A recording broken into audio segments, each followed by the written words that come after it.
get started. I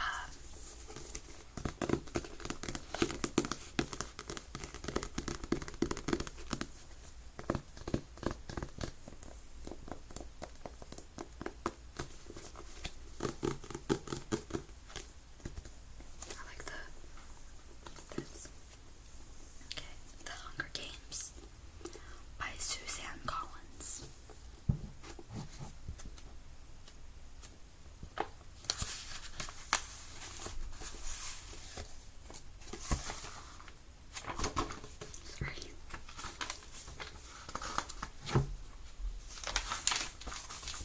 Part 1. The Tributes.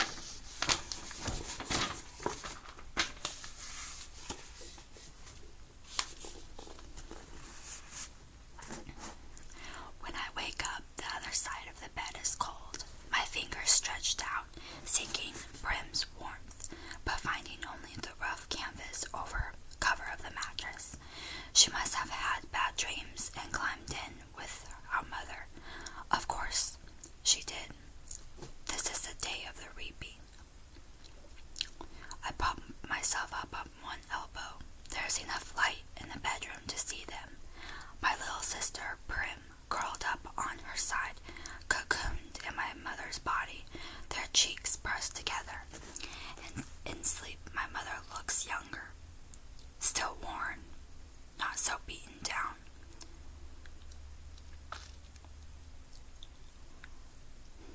Prim's face is as fresh as a raindrop, as lovely as a primrose, for which she was named. My mother was very beautiful once, too, or so they tell me.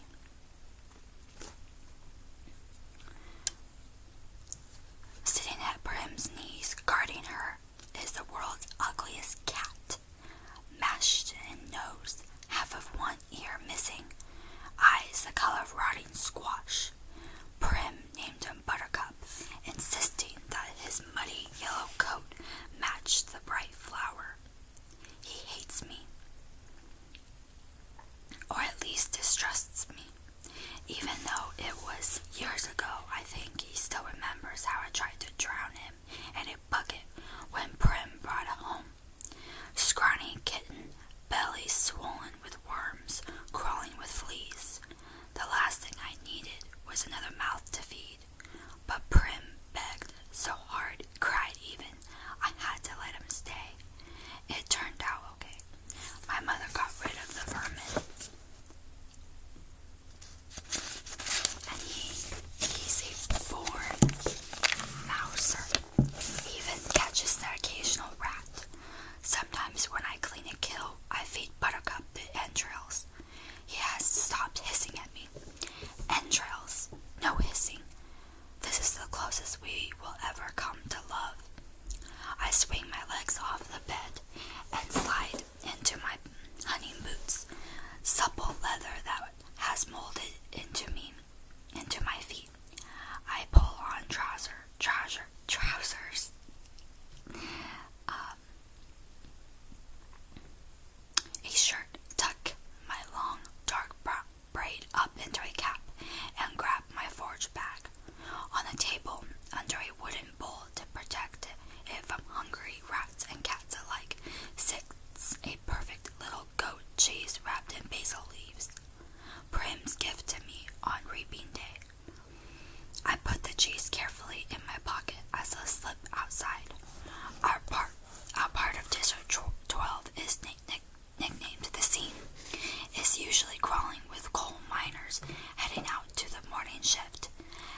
usually safe to touch.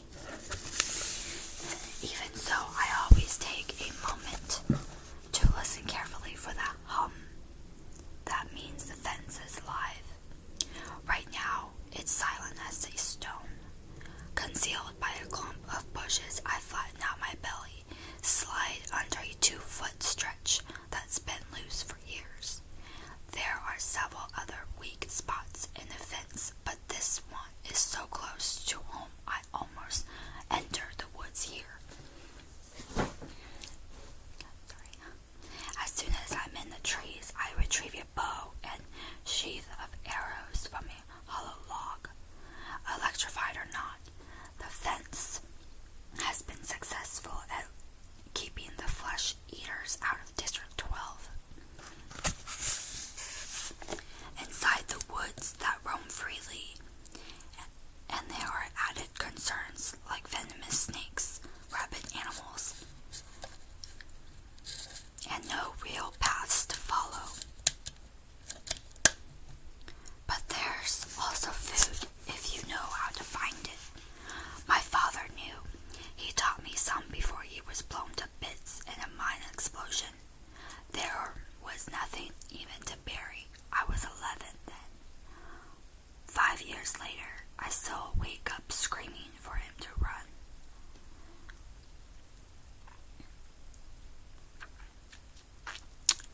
Even though trespassing in the woods is illegal, and poaching carries the severest of penalties, more people would risk it if they had weapons, but most are not bold enough to venture out with just a knife. My bow is a rarity, crafted by my father, along with a few others that I keep well hidden in the woods, carefully wrapped in waterproof covers. My father could have made good money selling them, but if the officials found out, he would have been publicly executed for inciting a rebellion. Most of the peacekeepers turn a blind eye to the few of us who hunt because they're as hungry as fresh meat as anybody is. In fact, they're among our best customers, but the idea that anyone might be arming the same would never have been allowed. In the fall, a few brave souls sneak into the woods to harvest apples, but always in sight of the meadow, always close enough to run back to the safety of District 12 if trouble arises. District 12, where you can starve to death in safety, I muttered. Then I glanced quickly over my shoulder. Even here, even in the middle of nowhere, you worry someone might overhear you. When I was younger, I scared my mother to death. The things I would blurt out about District 12, about the people who rule our country, banned him from the far-off city called the capital. Eventually, I understood this would only lead us to more trouble, so I learned to keep my tongue and to turn my features into an indifferent mask so that no one could ever read my thoughts.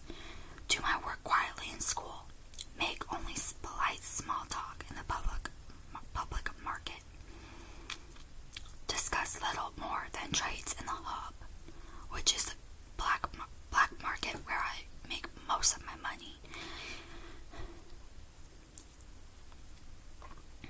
Even at home, where I am less pleasant, I avoid discussing tricky topics like the reaping or food shortages or the Hunger Games. Prim might begin to repeat my words, and then what would we be?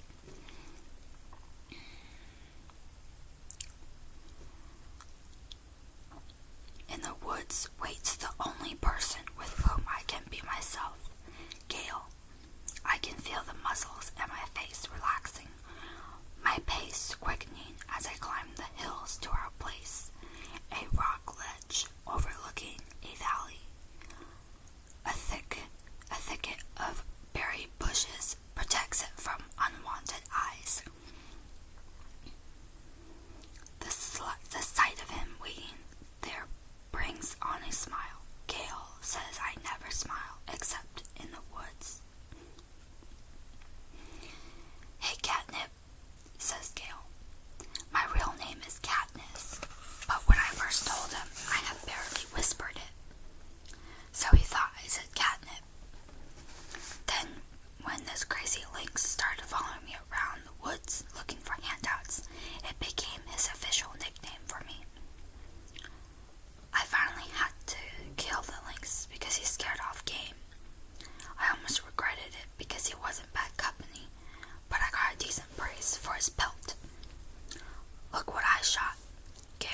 even wished me luck. Well, we all feel a little closer today, don't we? I say, not even bothering to roll my eyes. Prim left us a cheese. I pulled it out. His expression brightens at the treat. Thank you, Prim. We'll have a real feast. Suddenly, he falls into a capital accent as he mimics Elfie Trinket, the mechanically upbeat woman who arrives once a year to read out the names at the reaping. I almost forgot. Happy Hunger Games.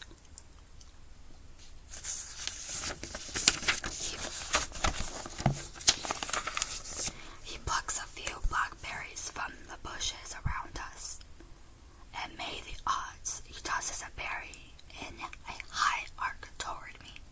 I catch it in my mouth and break the delicate skin with my teeth. The sweet tartness explodes across my tongue. Be ever in your favor. I finish with equal verve. We have to joke about it because the alternative is to be scared out of our wits. Besides, the capital accent is so affected, almost anything sounds funny in it. I watch as Gale pulls out his knife and slices the bread. He could be my brother. Straight black hair, olive skin. We even have the same gray eyes. But we're not related. At least not closely. Most of the families who work the mines resemble one another this way. That's why my mother and Prim, with their light hair and blue eyes, always look out of place. They are. My mother's parents were part of the small merchant class that caters to official peacekeepers, and the officials seem customer. They ran an apothecary shop in the nicer part of District 12. Since almost no one can afford doctors, apothecaries are healers. My father got to know my mother because on his hunts, he would sometimes collect medicinal herbs and sell them to a shop to be brewed into remedies. She must have really loved him to leave her home for the scene. I try to remember that when all I can see is a woman who sat back blank and unreachable while her children turned to skin and bones.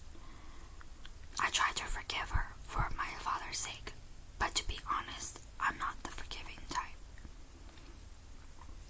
Gale spreads the bread slices with the soft goat cheese, carefully placing a basil leaf on each while I strip the bushes of their berries. We settle back in a nook in the rocks. From this place we are invisible but have a clear view of the valley, which is teeming with summer life, greens to gather, roots to dig, fish iridescent in the sunlight. The day is glorious with a blue sky and soft breeze. The food's wonderful with the cheese seeping into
conversation feels all wrong.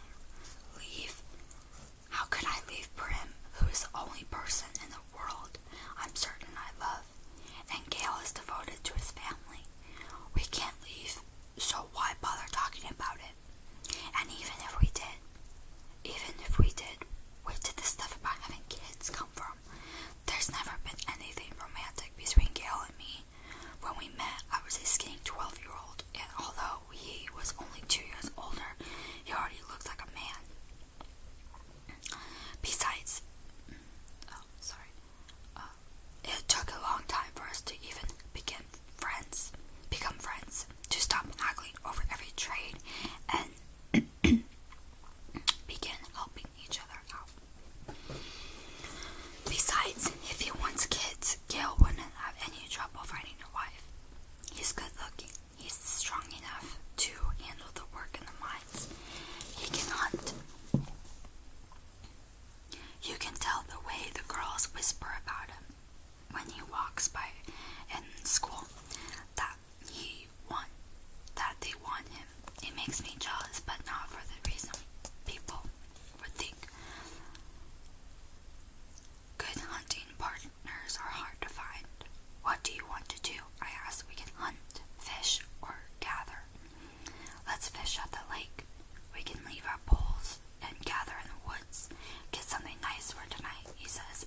Tonight, after the reaping, everyone is supposed to celebrate, and a lot of people do, out of relief that their children have been spared for another year.